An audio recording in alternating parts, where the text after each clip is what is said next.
Today, we're looking at how to set up a stop loss order on your options trade with an Interactive Brokers. Here's what we're talking about. Here's why it's important.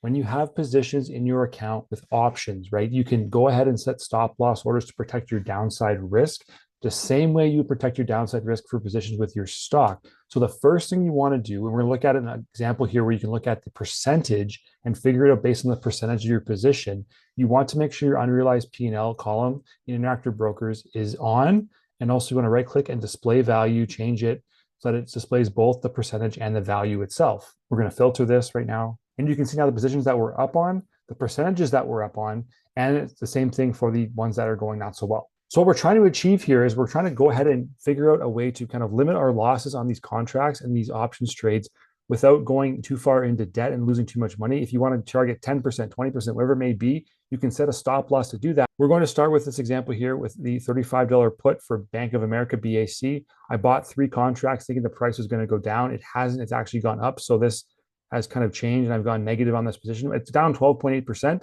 I don't want it to go more than 15 or 20%. So let's say 20%, and I'll show you how to put a stop loss on right now for 20% cap on your position. What you have to do here, if you want to do this, right click is the easiest way to do this. Go to close. And then I'm going to just pop into my order entry area here. In my order entry, it's showing me my position of 3. So all 3 contracts that I purchased, I'm going to sell to close in this example. And then I want to set a stop. And when I set a stop loss on this, I'm going to click STP. And the difference here is that it's an options contract. So it's an options contract, not a stock. So the price that you're going to set in here isn't the stock price of Bank of America, whatever stock it may be. That's where it gets confusing for some people. It's the options contract value. So again, we have to kind of go back to our little example here and go back into our portfolio to see what we purchased for. And we can see here that the average price purchased for these 3 contracts was $8 per contract for a total of roughly $2,400. So 3 times 8 is how I got that number, 2,400. But $8 is our main focus right now. And if you wanted to stop loss out at 10%, right, you'd be taking this $8 per contract average price and just saying, what's 10% of $8? Well, 10% of $8 is 80 cents. So this is what it looks like on a spreadsheet if you want to calculate this yourself. So in this spreadsheet, we have the Bank of America purchase price for that options contract, that put option at $8. You want your maximum loss to be 20%. So right here, we want to go equals $8 multiplied by 0.2, right? So $1.60 is your max loss on that contract itself. So your stop limit order would just be $8 minus $1.60. In this case, it would be equals $8 minus $1.60 for a total of, that's what you want your stop loss order to be, is $6.40. Flipping back over to Interactive Brokers to input this amount, $6.40. We are again in our order entry. We go have our stop loss right there. We scroll up to $6.40, knowing that that is our 20% loss. And I'm going to put this in good till canceled. And I'm going to click submit. And again, the only difference being here is that this is 3 contracts versus 1. If you had 1 contract, your loss is going to be capped to that 20%. It's still going to be 20%, but it's multiplied by 3 in this case. So if we go $1.60 times 3, it's 300 plus 3 times 6 is 18.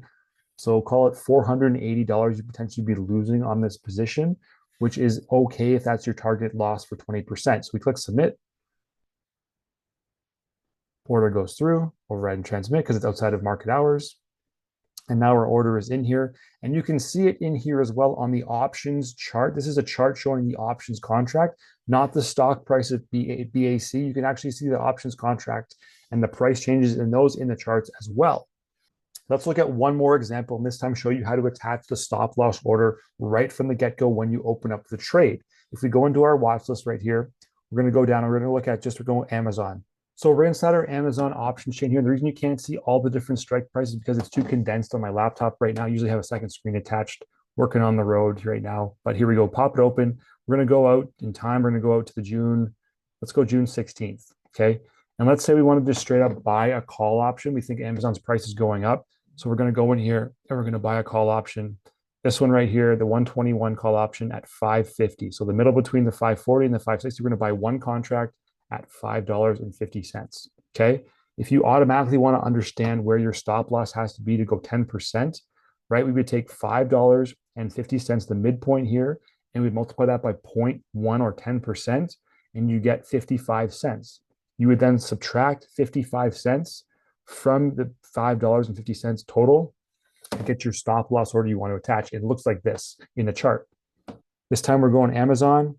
This time we got 550 as our purchase price. We want our max loss here to be 10% instead of 20 because we want to make sure we limit our loss there. And now we have our max loss is going to equal times point.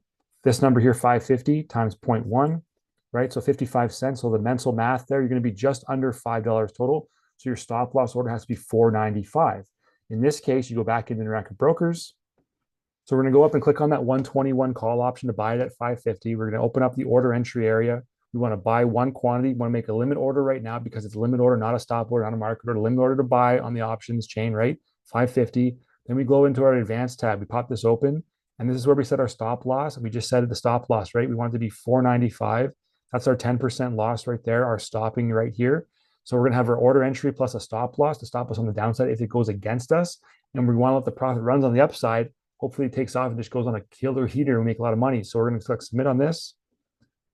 The order is going to go in, override and transmit.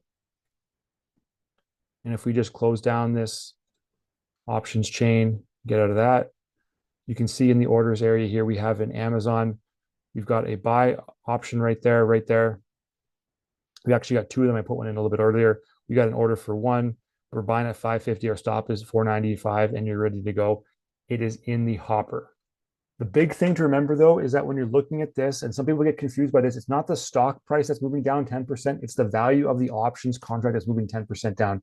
A 10% drop in the options contract is not going to happen when there's a 10% drop in the stock price. Those are different things, and you have to understand they act differently. A stock drop of maybe $2 or $3 may be enough to make this drop 10%, whereas a stock drop of 10% in the price is going to like totally knock out this position.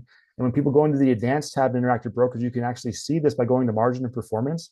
If you have a 10% sell-off in this stock when you're buying this call option, you can see here in the order preview in the potential profit area, a 10% drawdown in the stock price of Amazon going down from 125 to 112, you're going to lose $536, which is almost your entire premium of 560 or 550. That is like a 95% total loss on your position.